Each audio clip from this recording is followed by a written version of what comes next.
Welcome to Thriller Premium. Welcome to Thriller Premium.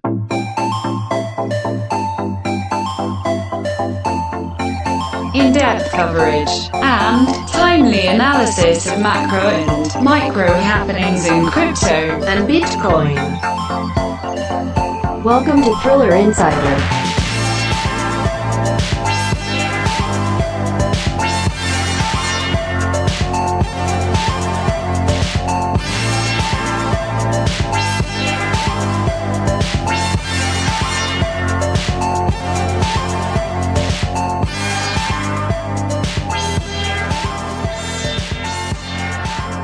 Hello, ladies and gentlemen, boys and girls from around the world. Gather around. Today is May 11th, 2020, and we are talking Consensus Distributed Day 1 recap. That's right. It's probably the biggest conference in the blockchain crypto space, Bitcoin space, every year, I would say for sure. Look forward to it every year. It's in New York. It happens in May, and we pretty much own these 2 weeks, last week and this week, when it comes to news, and everybody's paying attention. And usually, it really makes a really big dent in the news as far as just media coverage. This year, not so much. I would say just a little bit, but not completely. Right? They're doing it the same way they did Ethereum Summit, where it's just virtual. Through Zoom, and I think Consensus has done a pretty good job of kind of managing all that. There's a couple of hiccups today that I noticed, but for the most part, the amount of people that they had on board, for this whole week, pretty much, because it's going on from May 11th through the 15th, and it's just a record amount of speakers, right? And from all different sorts of backgrounds in the space. And today we're going to talk about just day one. And this is going to be a really long episode. I think for the most part, day one was just very heavy on the beginning of the day, and a little less towards the end of the day. But there's a lot of news that came out, a lot of interesting insights as far as central bank digital currencies and how they're going to play. And definitely has got me excited as far as what to expect here for the rest of the year and into the next 18 to 24 months. It's going to be fascinating how this kind of global financial system is going to play out. And I think after today, watching all the coverage that started at 6:30 a.m. and still going on now, actually, it's going to go on until actually a full like 24 hours before they actually take a break. So yeah, it's ridiculous the amount of content that they're releasing. But what I try to do is get the best of it, distill it down to the highlights and the stuff that you need to know, and probably saving you a lot of time for sure, having to dig in through everything. But we're going to bring that to you right now. Day one recap of Consensus Distributed 2020. Let's do it.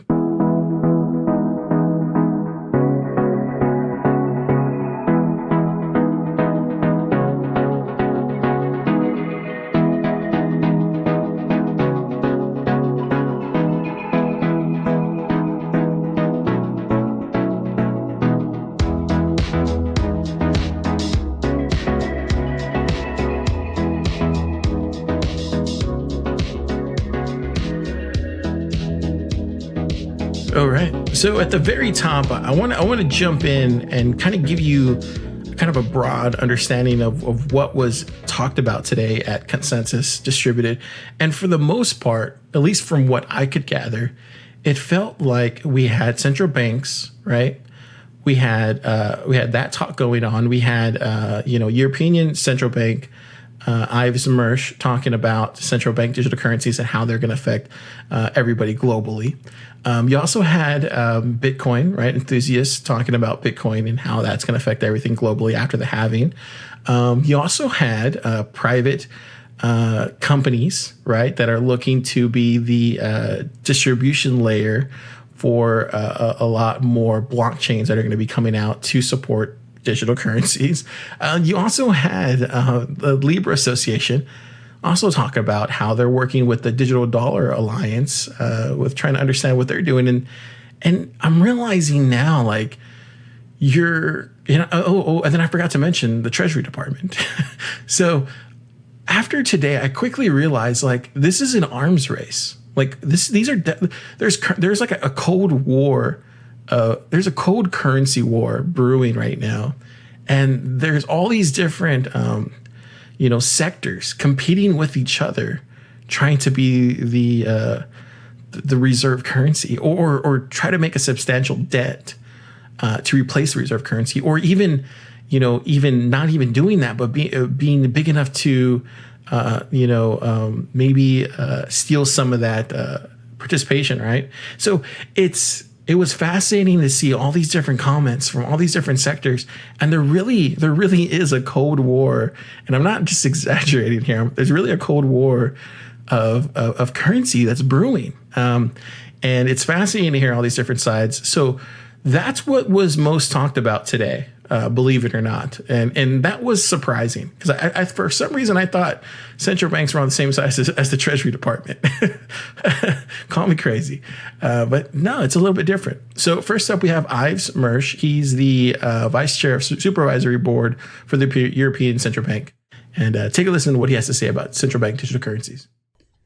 We have seen in recent surveys that around 80% of all central banks are trying to use central bank digital currencies, and the European Central Bank is one of those central banks that also work on digital currencies. It is not because we want to keep up with fashionable trends, but because we have to be ready to embrace financial technological innovation, which has the potential to transform payments and money faster and in much more disruptive ways as ever before. Basically, we are tech neutral. We embrace the technology as it comes.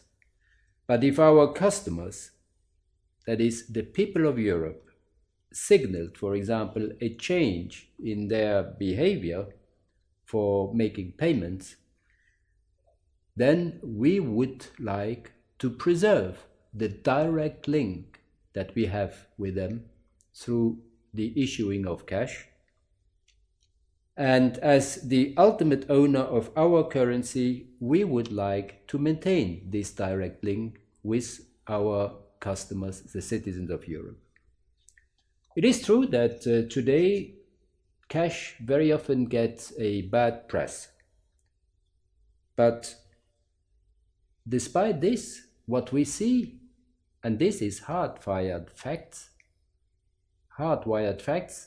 show us that the demand is not receding.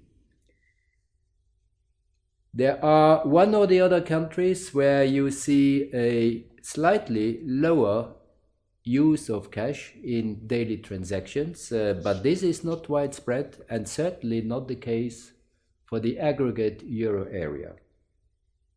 The public at large is not willing to abandon the valued and trusted advantages of cash. But we are getting ready if things would change. One implication of financial technological innovation could be in the future an increasingly cashless economy in which people may no longer be able to hold risk-free central bank money. Reliable access to money would then hinge on the stability and efficiency of private retail infrastructures. And trust in money itself would rely thereby also on trust in the intermediaries that will issue this private money. This is but one reason why central banks keep fully up to speed on financial technological developments. After all, providing safe money and a reliable and efficient means of payments have been an integral part of the mandate and of the core business of central banks since their very inception. And the ECB is no exception to this. So we should be looking ahead and consider whether in the future central banks would need to provide the public with some form of digital currency. While electronic payments are already crowding out the use of cash in some countries, but especially in countries where the cash is less popular and where the national currency is considered as less attractive than an internationally used currency. In the euro area, there is no such trend away from cash. Some 76% of all transactions in the euro area are still carried out in cash, amounting to more than half of the total value of all payments. The demand for cash in the euro area continues currently, as I speak, to outstrip the rate of nominal GDP growth. In crisis times, the demand for cash even surges higher. The latest figure I have is those of mid-March. This year, the weekly increase in the value of banknotes in circulation almost reached the historical peak of 19 billion.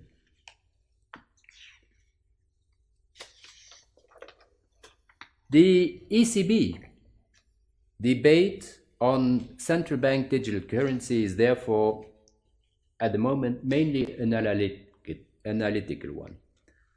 Whether and when it becomes more of a policy debate will largely depend on the preferences of households.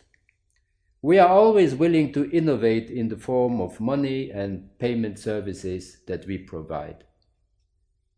If, for instance, people voice the preference tomorrow for, say, plastic or polymer banknotes rather than the traditional cotton paper ones, we would be happily accommodate them. But we don't see it.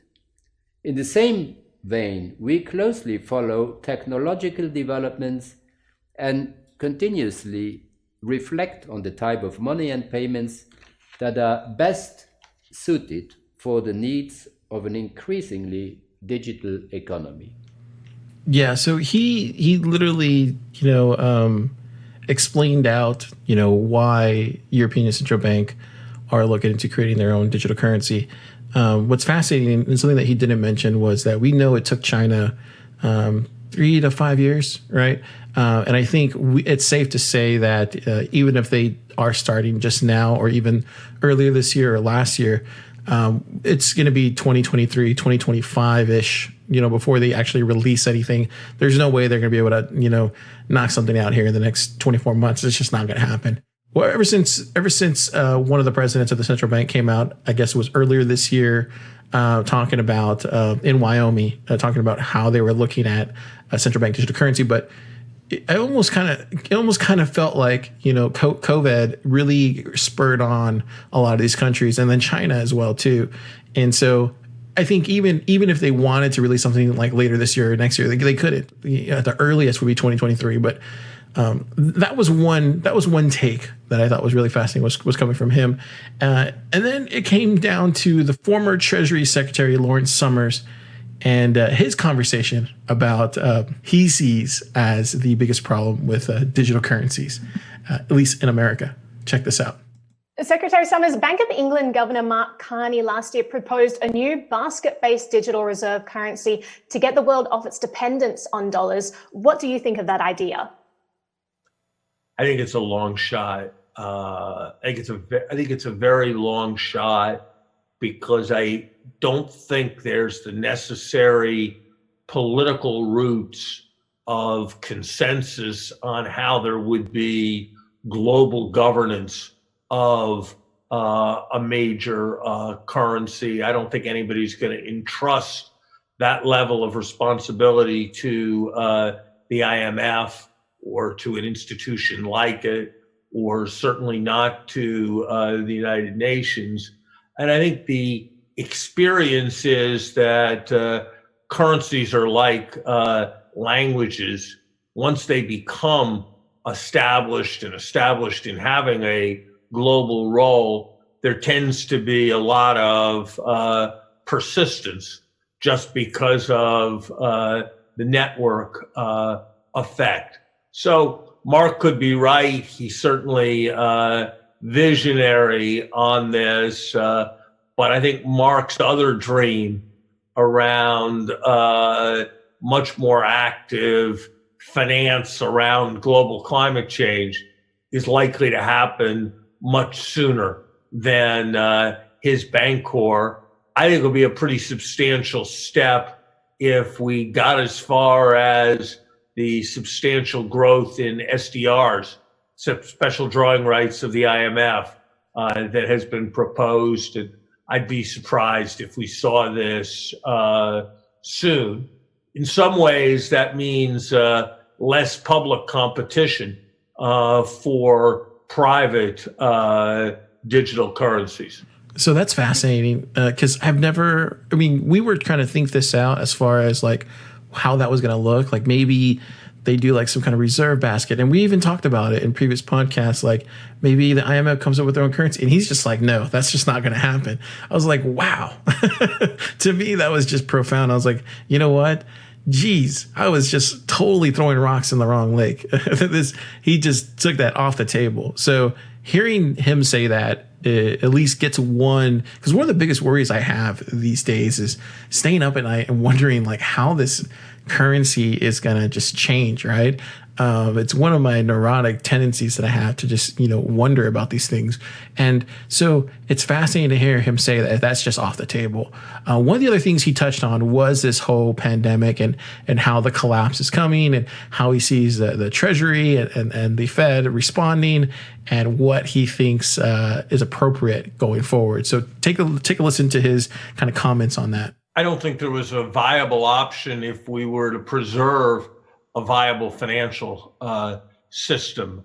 This is one of three moments of existential threat after 1987, after 2008, 2009, and now this in the context of the pandemic. I think it's important to recognize what's on the other side of the Fed balance sheet. This is not a case where they're issuing pure money, which by definition has a zero interest rate. This is a case where they're issuing bank reserves for the most part, and those bank reserves will pay whatever interest rate the Fed sets. So in that sense, they have rather more the character of short-term government debt than of money.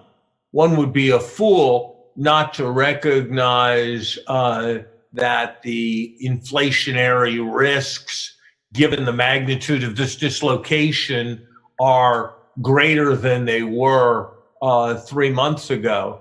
But at the same time, there was a very famous letter written by a set of economists to Chairman Bernanke in 2010, in which they explained that the growth in the Fed balance sheet assured major inflation down the road. It's now pretty clear that that letter with respect to those events was wrong. And I think what about the assurance that this growth in the balance sheet necessarily points to an inflationary period would not be a sensible judgment. I don't think the market participants who have traded break-evens down or reduced the price of commodity prices, even forward commodity prices, have necessarily been irrational. Yeah, but I mean, absolutely. I mean, it's certainly a massive deflationary moment right now, and it seems that this is going to go on for quite some time. But I suppose the bigger thing is when you say down the road, is there at all any risk that the Fed's independence, I mean, there's no choice but to do this, I agree, but is there any risk that the Fed's independence, as a result of having to take on all this private-related obligations, is at risk here? And what does that mean for its capacity to manage monetary policy in the future?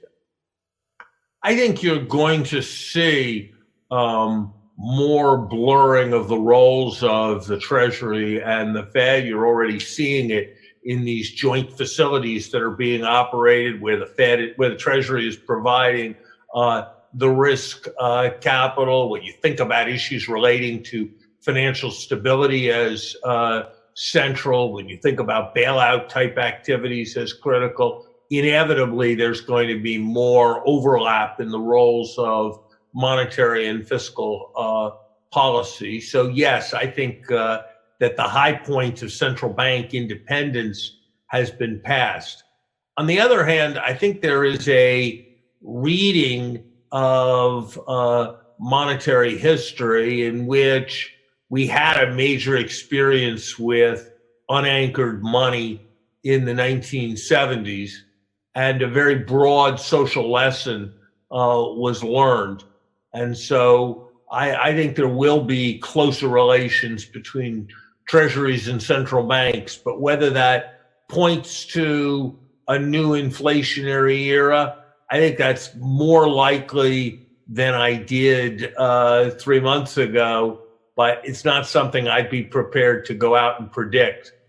Yeah, so he was probably one of my favorite talks today, was hearing him talk. He goes on for about a good 25 minutes.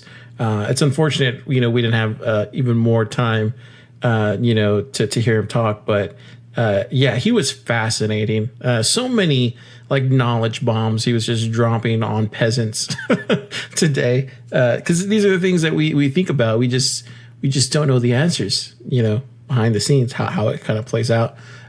One of the other people that I thought had a really good take on all of this was David G.W. Berg. He's an author, advisor, and commentator on digital assets, and he's also has a really good take on central bank digital currencies. So take a listen to David as he talks about his kind of progression into trying to understand how this is laid out for all of us when it comes to digital dollars and Bitcoin and everything like that. Sheila's right. So all central banks are looking at this, but of course they're not the only people that are looking at it.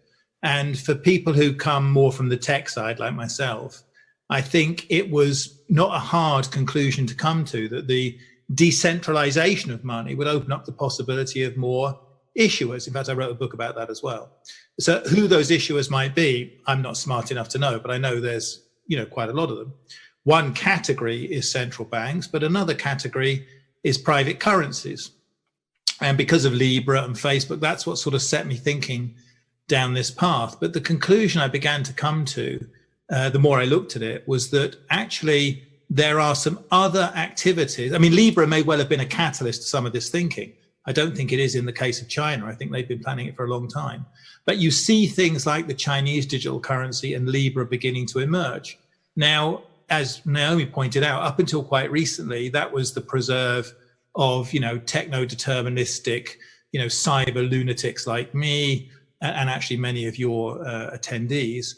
But last year, when the governor of the Bank of England stood up and said, what we need is a SIC currency, he said it's synthetic hegemonic currency, but I think SIC currency is better marketing. He said, we need a SIC currency.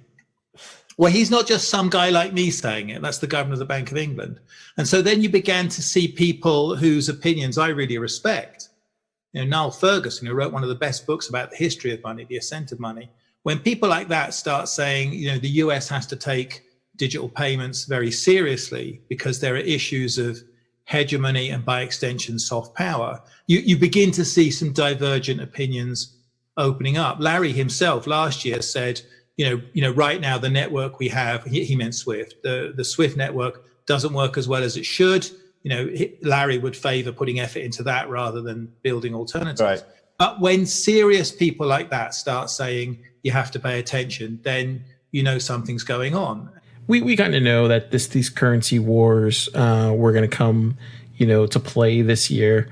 But it's interesting to see how it's still in this kind of Cold War-ish setting, right? So I think as we go into the later part of this year, it will start ramping up, especially if COVID is still a thing later in the year, which in all likelihood it will be.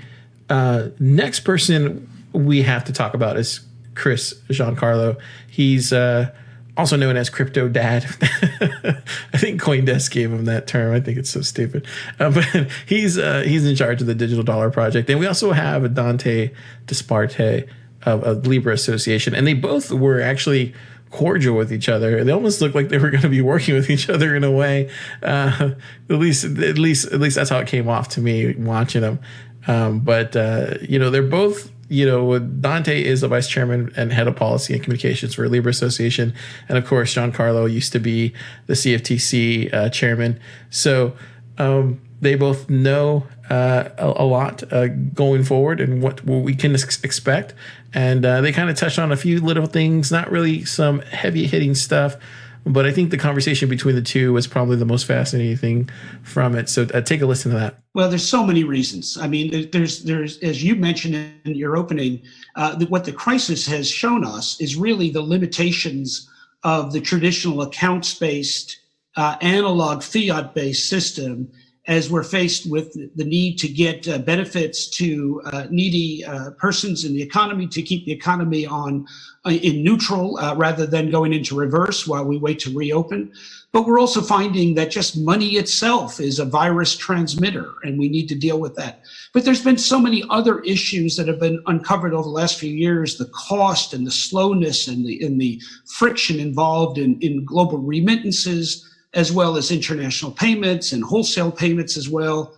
The dollar is a key part of infrastructure. It's a public good, but yet it also needs to be modernized. And as the world moves into the second stage of the Internet of Things of Value, the dollar itself needs to be future-proof for that new era, and it needs to be digitized and made to be able to be programmable. So we really feel that the time has come. As I said earlier, the great French writer Victor Hugo said, "There's nothing more powerful than an idea whose time has come." We believe that the digital dollar is that powerful idea whose time has come.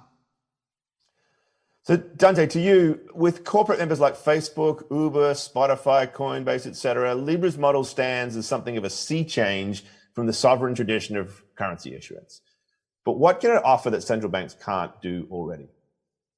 Well, if you think of the conversation and everything that Chris Giancarlo said, Michael, I agree with. I think at the end of the day, you need this kind of public-private collaboration to enable, and particularly the last mile use cases, the user-directed peer-to-peer payment use cases can't happen at the type of scale that they need to happen if it's just singularly a public sector obligation. So I very much believe, and I think the association believes, that you can build digital commons and that those can be leveraged by public and private actors to try to empower people. And the last point I would make to anybody expecting a vigorous debate between Chris and myself, they may be disappointed, because I think the idea here is to really empower that public sector oversight of the financial system and the monetary system, while at the same time empowering consumers, citizens, and users to have user-directed payments. I don't think those goals are at all in opposition with one another. Well, maybe I'll amplify, though, Dante's point. I mean, look, the Libra Project and the Digital Dollar Project are both addressing the same set of issues, and that is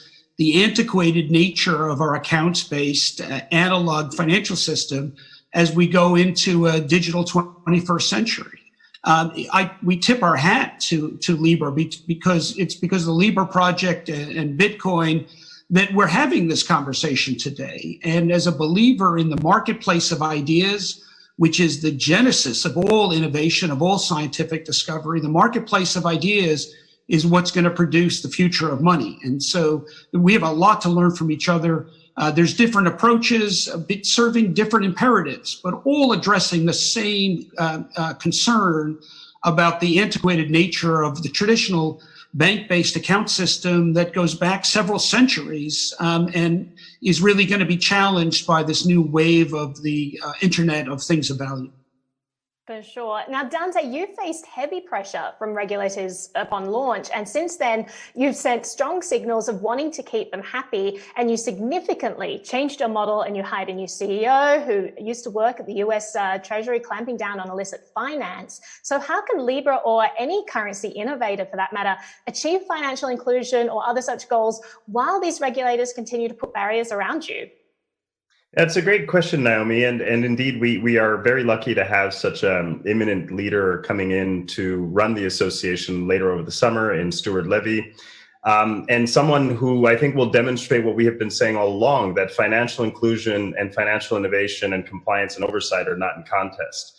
And I think one issue our entire sector needs to accept is there has been over the last 11 years a general lack of maturity around concepts of risk management, compliance, and all the rest. And so I think the Libra project overall and the ability to carry on a conversation with international stakeholders, whether it's the Financial Stability Board, the G7 Working Group on Stablecoins, and many others, the more this asset class can gain regulatory certainty, the more we can unlock its true potential. And I think at stake is hundreds of billions of dollars of economic activity. So it's as much about financial inclusion as it is about vigorous competition and innovation.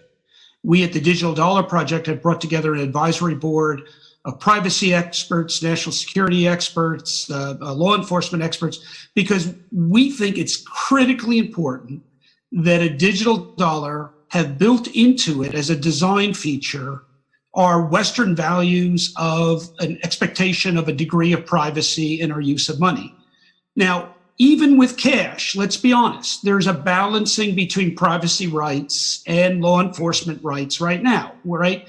Under certain amounts, under $10,000, there's an expectation of privacy. Above that, there's not. For limited purposes, government purposes of law enforcement and national security, not for purposes of monitoring where you're doing your shopping or who you're giving your political contributions to, but where you're using your money that might violate law and national security. So there's always a balancing in a free market economy, in a democracy, between the rights of the state to protect itself and to protect its laws, and the rights of individuals to spend as they deem appropriate. And what we've got to get right in designing a digital dollar is that balance. If we get it right, and I believe we can get it right, a US digital dollar, we believe, could be a preferred unit of sovereign currency. Caitlin rightly said that money goes where it's best treated, and I fully agree. And I think that we must make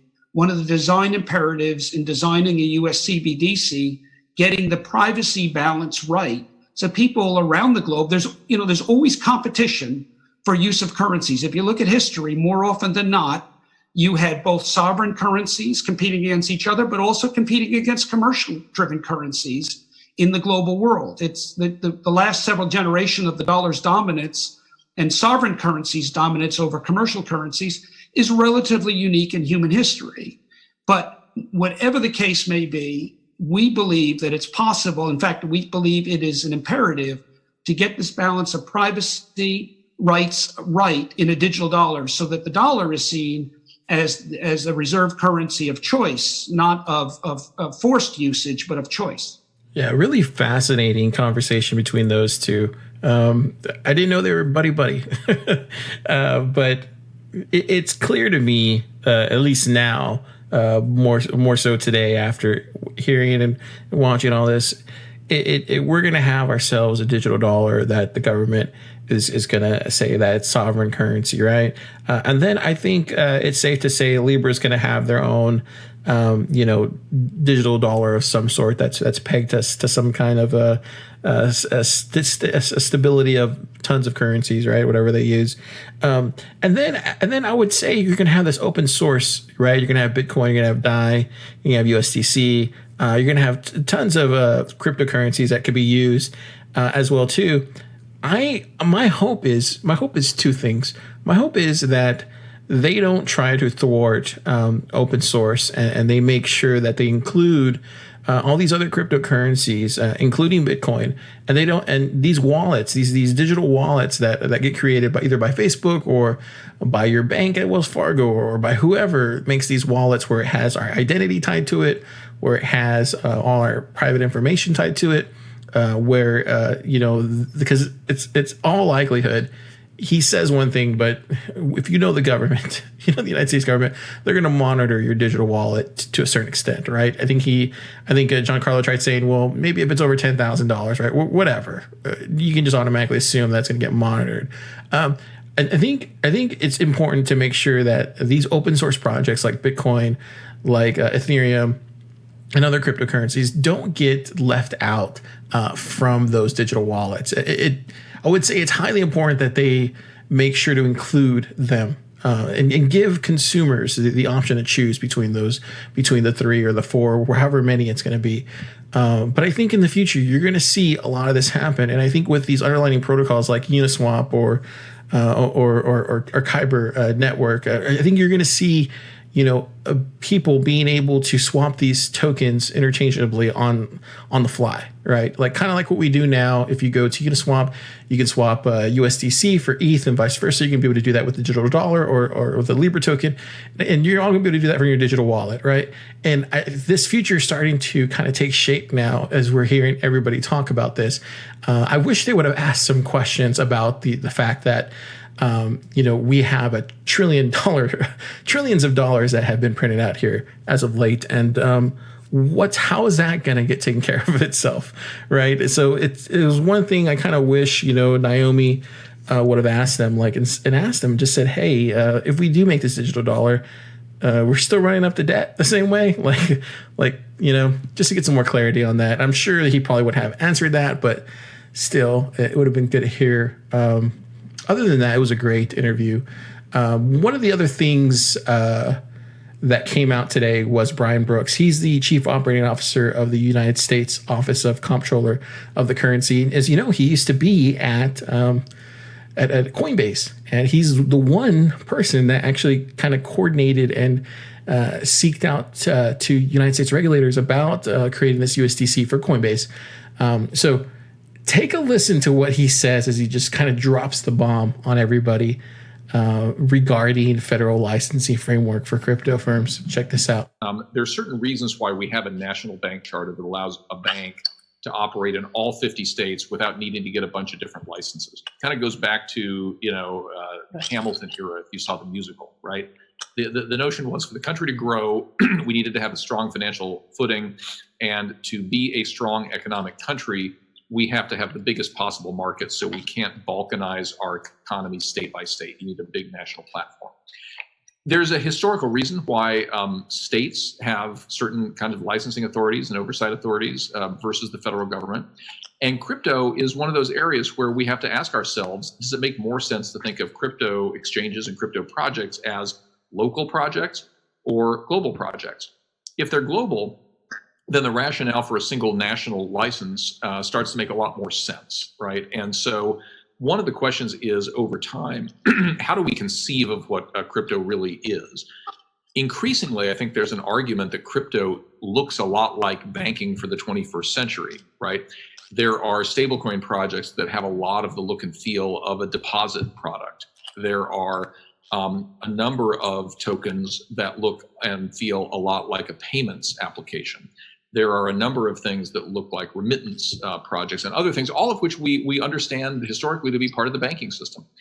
And so one of my missions at the OCC, which does have a strong innovation office, is to investigate the extent to which over time it makes sense to think of crypto companies like banks and to think about charter types that might be appropriate for crypto companies. Now that's an ambitious objective and would require a big leap of innovation faith.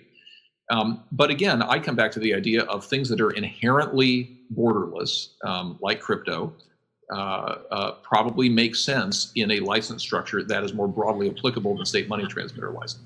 So he said two things there, right? So he said crypto is one of those areas where we have to ask ourselves, does it make more sense to think of crypto projects as local projects or global projects? If they're global, then the rationale for a single national license makes more sense.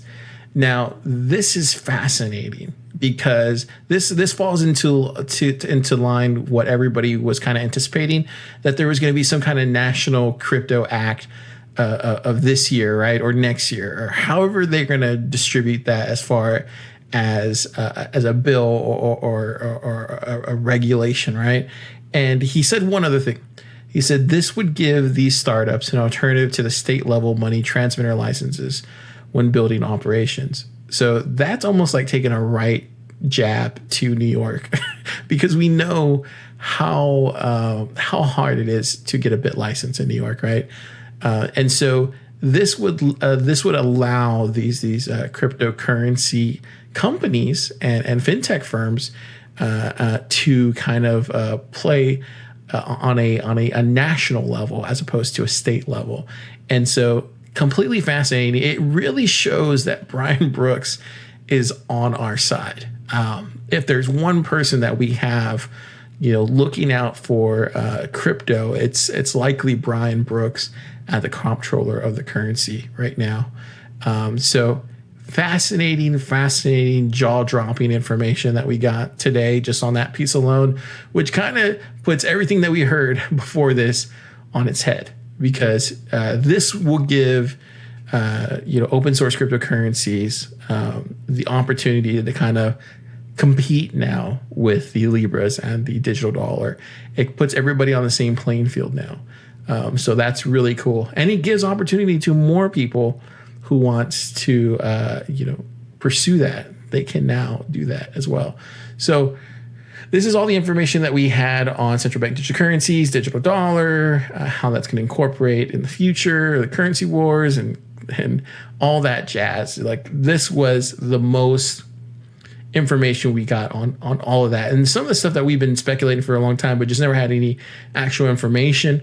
And this is the actual information come to at a head. This is where we are now as a global economy, where we're headed. It's obvious now that we're headed towards, open source projects, for currency, private companies for currency, a la Facebook, or national currencies like the digital dollar. So this is where we're headed, right? And then there's other, countries that are going to do their own cryptocurrency. So this is where we're headed as far as digital assets and how they're all going to play a part. And it's just going to be an arms race, like straight up. Like, they're all going to compete. And eventually, this actually makes things look a lot better for Bitcoin long term. Surprisingly, like, hearing, because there's still some things about this digital dollar that they're not answering.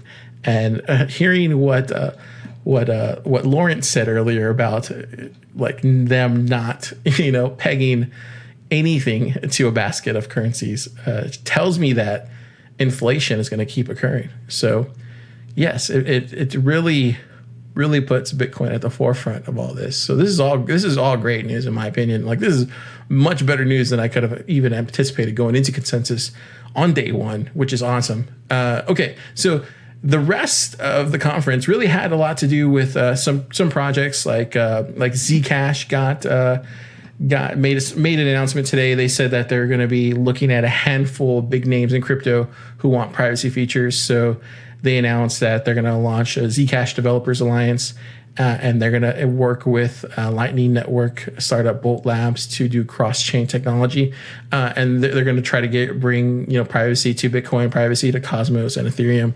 So that's really big news. Vitalik Buterin said also that he thinks Ethereum 2.0 protocol will be upgraded in July. I think so, yeah. And I think Ethereum 2.0 has test nets already. And so there was the Topaz test net and the Schleuse test net about a week ago that has 3 or even 4 client implementations now. So that's the first phase of ETH 2.0 that's bringing in proof of stake. And then in sharding coming soon after, there's also rollups that are adding scalability. The Optimism team recently announced a demo with Synthetics where they're doing an optimistic rollup, and that can theoretically scale to over 1,000 transactions a second, even on the existing Ethereum chain. So there's a lot of work on scalability. There's also a lot of work on the cryptography and privacy that'll make some of the kind of technology that I just talked about actually possible to implement on the Ethereum public chain. So it's moving forward on all fronts. Not sure why he didn't say that here at Ethereal Summit 2 days ago, but he let that come out. Also, Gavin Wood of Polkadot, he made a good right jab at Ethereum today, and he really kind of put his foot into why Polkadot is far superior. I wasn't sure if I wanted to put this in the podcast, but I think because we've done a Polkadot main topics show before, but I think you should probably listen to it just because he's one of the co-founders of Ethereum. But his new project, Polkadot, has been in the works for like 3 to 4 years already at this point. And it looks like they're finally going to get into, rolling this out. And he goes into what Polkadot is, but he also goes into why other blockchains suck pretty much. He says it in the most, calm way you can say that.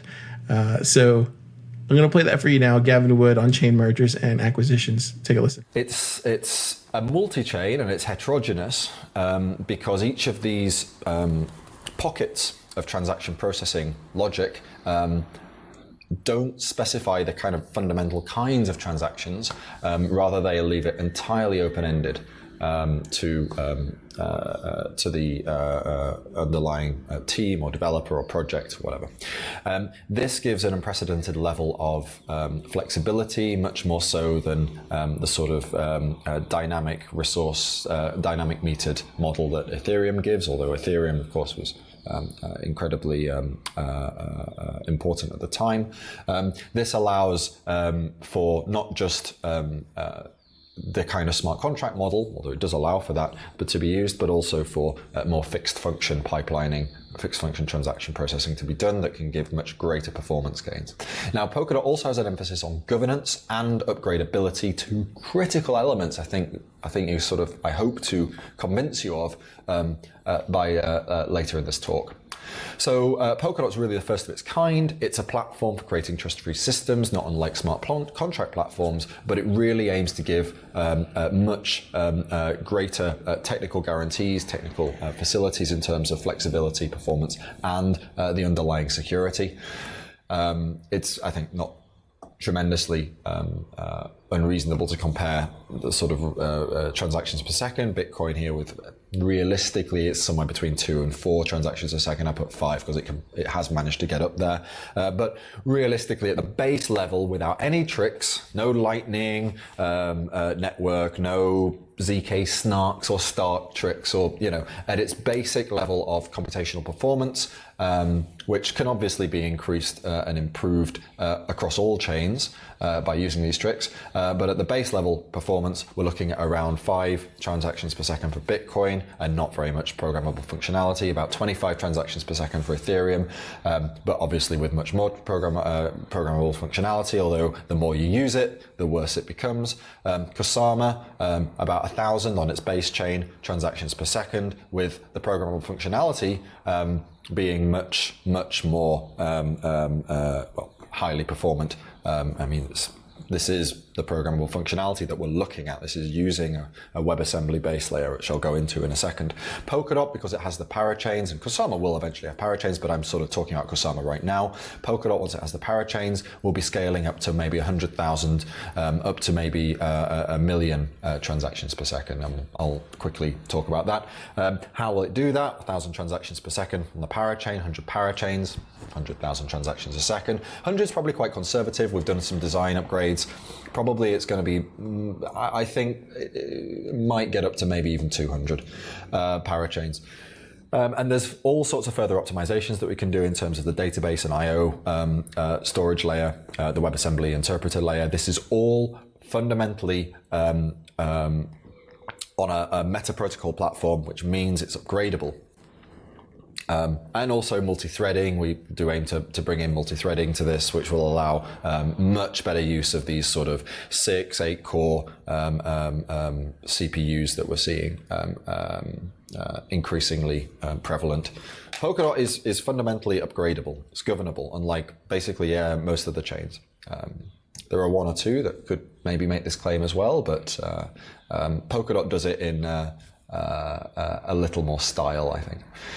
It's a WebAssembly based meta protocol. This means that the logic of Polkadot is placed actually on the chain, on Polkadot. Polkadot hosts its own logic. It's a bit of a crazy idea, but there it is. And it's able to do this by using WebAssembly. WebAssembly effectively allows the algorithm or the protocol to be described as data. right, as instructions. And it's used for both the parachains, these shards, these individual parallel transaction processing units, and the relay chain, so the thing that cooperates and coordinates between, that allows these guys to cooperate and coordinate and gives them their security.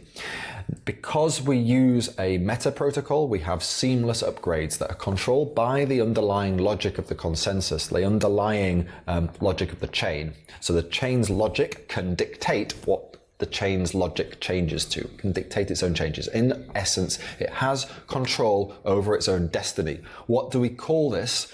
I think agency is a really good word, right? Agency is how we describe things that have control over their own destiny. Upgradability and governability changes a chain from something that doesn't have agency to something that does. So what's a token? We need to sort of really dive into this, I think, in order to really understand how tokens are, or token economies are able to interact with each other at a sovereign level. Now tokens I've seen described, or token economies I should say, it's kind of a funny dichotomy here, but token economies are described in one of the three C's. Commodity, currency, or corporation. Commodity is kind of the dumbest. I think the three C's, to pin a protocol on there, we have to, it depends on the protocol itself, the fundamental protocol of the token, not any derivative protocols where token derivatives might live or be exchanged. And I think understanding whether a token has agency is the critical sort of difference between the three. So at the top level, you've got commodity, dumb chains, right? No agency. Bitcoin sort of loudly, or many of its adherents loudly advertise Bitcoin as basically having no agency, right? It doesn't do anything beyond its stated original goals. Bitcoin is meant to be this kind of digital natural resource, right? Digital gold is often how it's been described. It isn't managed, right? No one is going to take charge of Bitcoin and change its underlying economics. That's kind of its point. Currency is I think where you've got something that's a bit more managed. It's maybe a little bit more like something that has a central bank behind it, where the central bankers can make decisions on maybe the inflation or other very limited characteristics of the chain, but still things that are not fundamentally controlled by its logic. Corporation is the final one, and this is really where it has full agency to change itself, where it's an amorphous protocol. And this is the sorts of thing that sort of great companies have, the ability to reinvent themselves. Microsoft, at least as sort of software developer, I've seen Microsoft kind of reinvent itself from the 90s, where it's sitting on its cash cow of Windows and Office, and it's doing its best to stifle any competition, into the sort of company that it is now, that's much more forward-looking, much more cooperative, and I think it's a really nice transition. Nokia as well. If you sort of look at Nokia's history, it's reinvented itself countless times, and it's this agency that allows it to do that. Now, if we look at models of mergers and acquisitions and how we might apply them to tokenomics, I think we've got kind of two rough models, and I wouldn't really call one of them mergers and acquisitions. So the gold standard and even the ETH1 to ETH2 transition, where you do have two separate systems. Both of these two, I think, are derivatives. The USD being a derivative of gold, of course, originally. Discontinued for many decades, but originally. And the ETH1 to ETH2 with ETH2, the ether of ETH2, one-way peg, so it allows ETH1 to be burnt to populate the ETH2 economy, but still, because it can't go back again, ETH1 doesn't recognize the ETH2 minting process. Really, these two are not mergers and acquisitions, they're derivatives, right? We want to understand purchases, and I think the Eurozone change did actually allow us to see how that might happen in terms of a currency, but only when you really do have a large degree of agency between the constituent, powerful, controlling elements of these currencies. It needs a currency. It can't happen with a commodity. Why? Because there needs to be agency. We need a way of allowing an economy to act on its own behalf, act as a whole. On behalf of its various stakeholders and whatever. And if you don't have agency, then there's no way you can do this. In the same way that ETH1 doesn't have agency over itself, right? So there's no way how ETH1 could agree to some of the network's minting process, even if it's ETH2. How do we complete a merger? Well, it's difficult. Initially, you've got to sort of agree to the terms of the merger, and this must obviously, because chains are machine executed, they have to be machine readable terms, indeed machine executable terms. Now, generally, this is probably going to be fixing a price. Beyond that is where it gets really technically difficult. Chains have to respect each other's tokens. So basically, if once two chains have, sovereign chains have agreed on their price, then these sovereign chains have to make themselves, in some sense, subservient to each other. They have to respect each other's token base. And more importantly, they have to respect the logic that creates those tokens. If one chain has a bug in its token creation logic and somehow allows a validator to mint, tons and tons of tokens because of some overflow or some other thing, then it has to respect that. Like, fundamentally, it can't just sort of say, oh, I'm ignoring you now, on its own terms. Big problem. In some sense, there has to be some shared idea of sovereignty that they both respect. And finally, if they want to share their token, which I think they will do eventually, they will need to, because having two separate tokens that just happen to have a fixed price doesn't really constitute a merger, right? Company merges, it doesn't just allow shares to be bought and sold at a particular fixed price. No, the company merges because it wants to make a single company with the best elements of both. And that again requires some fundamental underlying shared security layer, shared layer of consensus that allow them to have a shared destiny.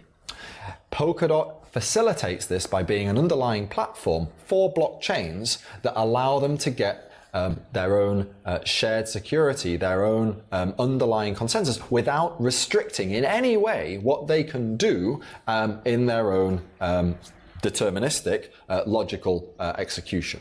And this is what gives Polkadot its underlying value as a system. It allows sovereign chains to interact without prejudice in a trust-free fashion. He really goes next level in depth on it. And one of the things he didn't mention was Substrate. As you know, this is everything that Polkadot is building on top of, is this Substrate framework. So it's going to be fascinating to see how this all kind of plays out. We've done a main topic on it. I think it was last year. But these relay chains ultimately will allow these multi-block chains, or he's calling them parachains, to kind of coexist. And even, in a way, you could even have Ethereum, utilize like a bridge chain or some sort. So he takes a lot of jabs at Ethereum, and I think he looks at his project as being the king.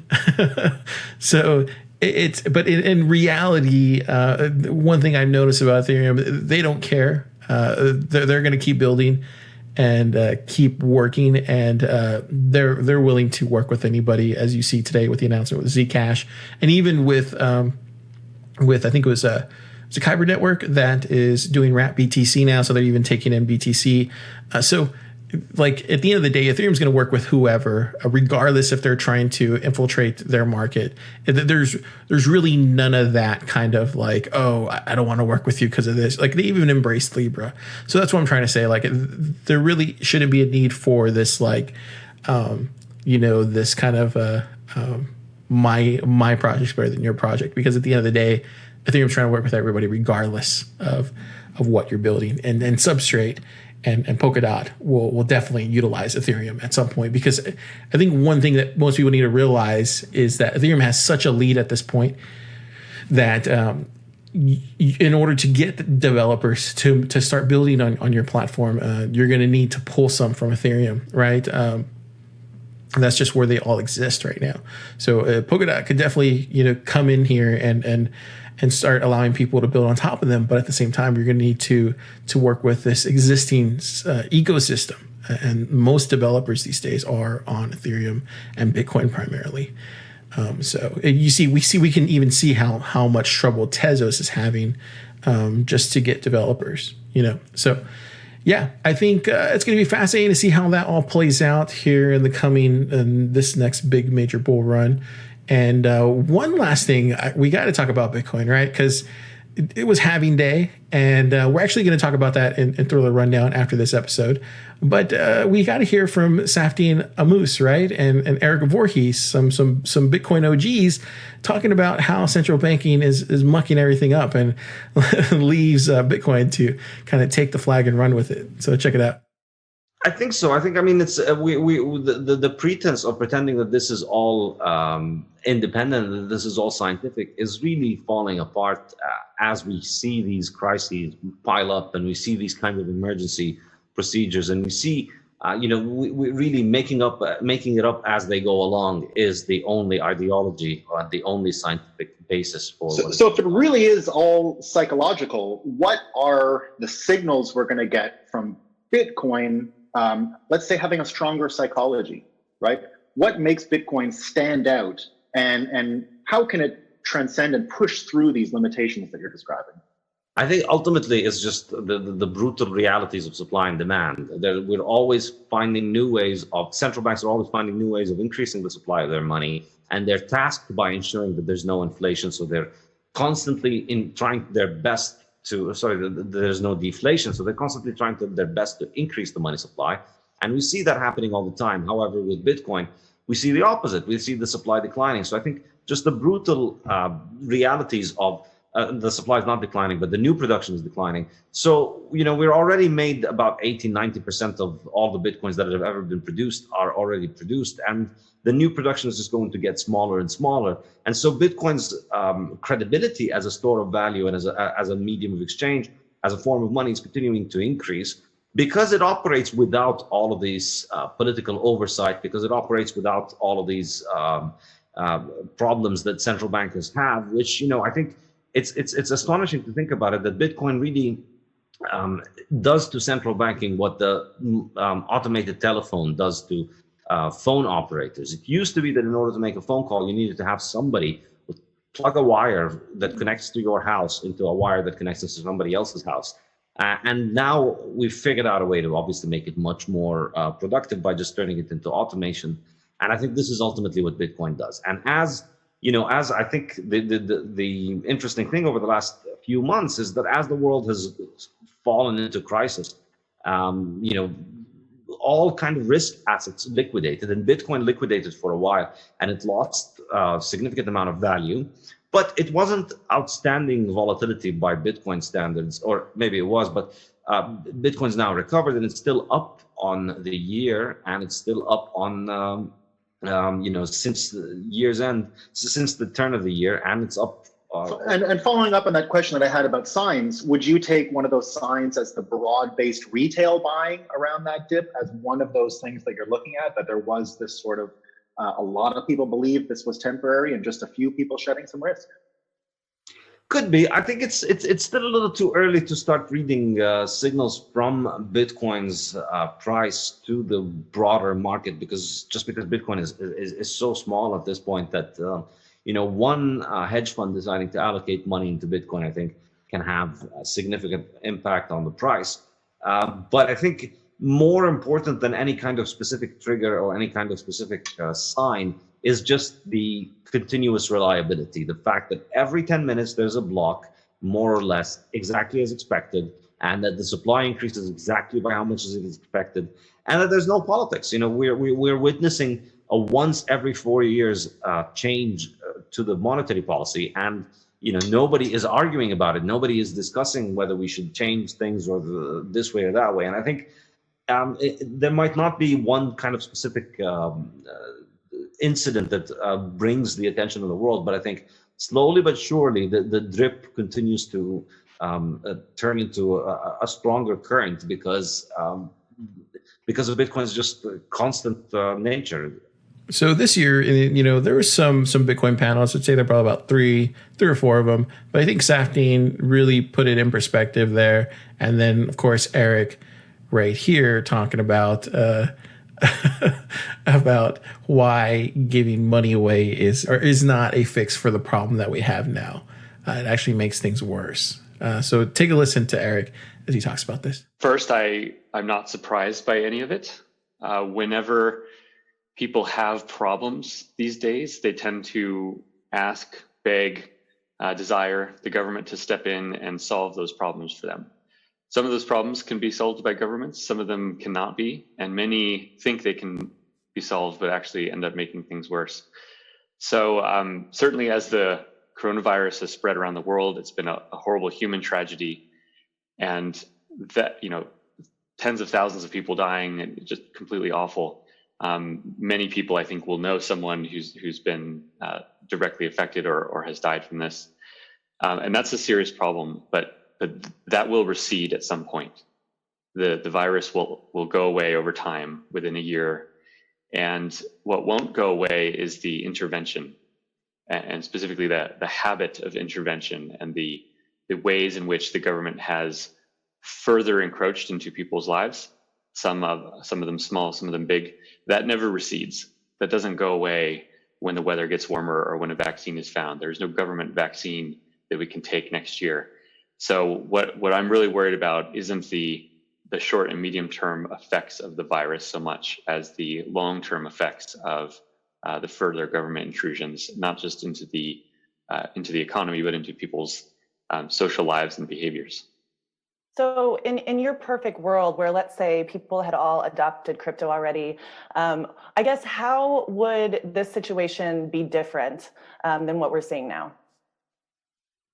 Well, there's no such thing as a perfect world. So as much as crypto, I think, would make the world better, it doesn't make it perfect. It still has plenty of problems. But a world in which people were using real money, and by real, I mean something that originated from a marketplace versus from a government, it would be one in which a virus could not change the long-term relationships of economic actors. And so by that, I mean, right now with fiat, when banks step in, when governments step in and change monetary policy in response, the economic interactions of people, both right now and over the coming years, will be drastically affected by that activity. As Safdien said earlier, it always feels good when you have the heroin shot, but the effects of that are what are really, really problematic. So in a world where people were using real money, market-based money, the marketplace would be less influenced by governments who are quick to jump into complex systems that they don't understand well and cannot affect nearly as beneficially as they believe in. I mean, do you think that, well, I guess so with Bitcoin or, broader cryptocurrency maybe, the same could be sort of said, is that we have a system that maybe not all the actors who are able to make some sort of decisions understand how nuanced and complicated the world is. I guess how would you respond to that? Well, with Bitcoin, it removes the ability of humans to change the monetary policy. And ultimately that's good, in the same way that we don't have the ability to affect mathematics when we get scared about a virus. We don't have the ability to affect gravity or the changing of the seasons or how the planets orbit the sun. We don't have an ability to change any of that stuff when we get scared of a virus. And something as crucial as money, which is the most important good in a society, is how humans interact day to day with each other. That kind of thing should not be within the purview of any small group of people to unilaterally change.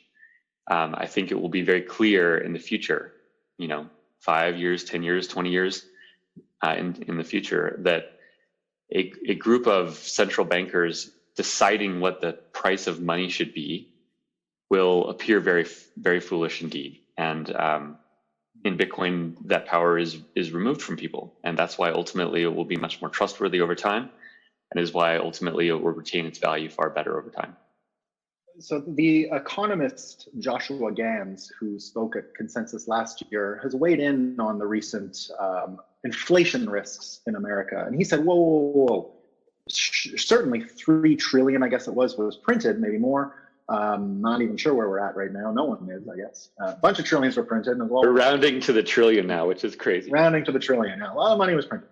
But what he said was, look, in a scenario like this, where things are already so imbalanced unnaturally, so demand was evaporated by everyone staying at home. And he said, this is the one circumstance where you can actually get away with printing money. It's free money because demand is so low, so you're not putting anything out of balance, right? So his theory was when you print money and demand stays the same, you're out of balance. So now maybe he's right. I mean, this stuff is really complicated. I don't think any of us can really have that vantage point, understand how complex a lot of this stuff is. But let's say he is right this time. Let's say it was free money, demand was so low and was okay. In your worldview, in your predictions, do you see this becoming a habit of governments, that now that the Pandora's box is open, we can start solving any one of our problems, and perhaps that imbalance will find our way to that imbalance? Yeah, I mean, certainly the Pandora's box opened in the last crisis in 2008. That's when really this idea of print money and call it something like quantitative easing was floated, was debated a lot back then, but ultimately they went ahead with it, and the bad consequences of that haven't really appeared yet. So advocates of that kind of policy can continue to advocate it. And so this time, when the crisis hit, there wasn't even any debate about whether people should print money, whether the government should print money, or whether that would help anyone. All major economists, all politicians, everyone on Wall Street, and certainly much or most of the business community, all agreed that we should print money immediately. It was just a question of whether it's 500 billion or 2 trillion, and ultimately they decided, let's do both. Let's do 2.5, 3, or 4 trillion. It's just preposterous. Printing money does not print wealth. It does not print wealth. It simply rearranges how wealth works in society. And what you're doing is you're essentially taking wealth from the future and you're giving it to people today. And of course, people today, when you print that money, will feel good about that. The damage is distributed over time, and the damage can be very pernicious and very severe. And to that person who said that, I think he could make that argument if there was any plausible suggestion that the money would be destroyed after the crisis recedes. If the balance sheet of the Federal Reserve actually went back to something normal after this, at least he could make that argument. I would still take other issues with it, but he could make that argument. But all of us know that the Fed's balance sheet will not return to anything normal. Indeed, it did not after the 2008 financial crisis. But don't forget, this is not they did not borrow money this time. They printed money. There is a difference, and it's important. Right. Right. Borrowing is more honest. Printing is just printing is just stealing. I mean, when you print money, you are stealing purchasing power from all the people that hold money today and in the future. It is just theft. A pretty big pre-mine. It's a big pre-mine. It's a pre-mine which is not stated up front in the white paper. So it's more like a pre-mine that can happen at any time, ongoing, with no one clear on when it will occur or how big it will be. It's just theft. Yeah, and the really sad thing about all this is not only they call it a pre-mine, but not only that is that all that money is going to one conglomerate behemoth, and that's BlackRock, right? And so they're the company that gets to choose which other companies live and die, and that's ultimately the centralized actor at play here. It's the Fed working with BlackRock and BlackRock distributing all this printed money. It's really sad that we live in this time, and it's really going to be painful for a lot of people that don't have hard currency when this major collapse happens at some point here in the next 10 years. It's a lot to think about, and I think Eric Voorhees really understands this, not only from a Bitcoin level, but on a just when he compared Bitcoin to gravity, it was awesome. He was literally saying, like, and these are truths. These are absolute truths that he's saying. Like, gravity, we can't change gravity.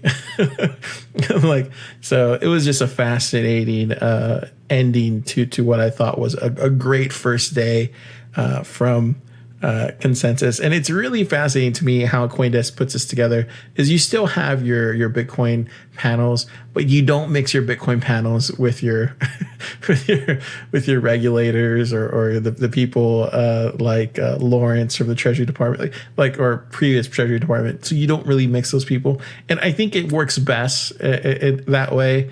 But it's completely fascinating to hear all these discussions today. I was in heaven for most of the day listening to this stuff. So at some point I had to stop because it continues on. It's still going on right now. So tomorrow what we're going to do is we're going to do another day 2 of Consensus. We're going to cover it the same way. And later this week there's going to be day 3, day 4, and day 5. Most times, as we've seen in the past, days 3, days 4, days 5 are a lot slower, not much news coming out. So you'll probably see 3, 4, and 5 all condensed into one episode, just because there's not a lot of content. I mean, if there is, we'll post it as its own episode, but day 2 we'll cover that tomorrow, and that'll be its own episode for Consensus Distributed 2020. And I think that's all I got. Okay.